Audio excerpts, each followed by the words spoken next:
पंजाब भर में जितने सैलाब ज़दगान हैं अब उनको रकम तकसीम होना शुरू हो गई है, जो कि पंजाब के सैलाब ज़दगान के लिए खुशाइंद बात है।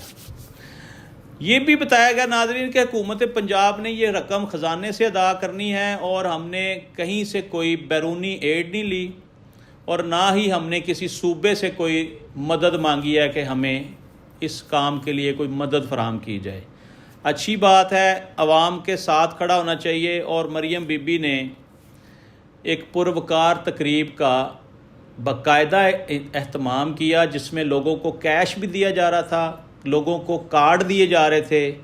और यहाँ एक बात बड़ी अजीब सी नाज़रीन मैं आपको बताऊँ, है तो अच्छी बात, जो टीमें तयन कर रही थी कि सैलाब के ज़द में कितने लोग आए, कितने ख़ानदान आए, किसका कितना नुकसान हुआ, उन्होंने एक इलाके का पूरा सर्वे करके जब फाइनल रिपोर्टें बनाई तो बड़ा ज़बरदस्त एक्ट किया उन्होंने।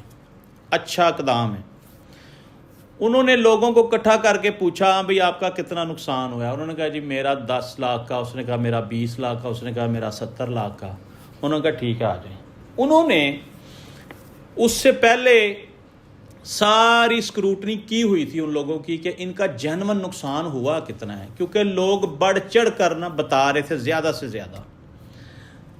वो ऑफिसर इतने समझदार थे, वो 2-4 लोगों को पकड़ के मस्जिद में ले गए, कहते हैं हाँ जी आप बताएं अल्लाह के घर में बैठ के कि आपका कितना नुकसान हुआ है।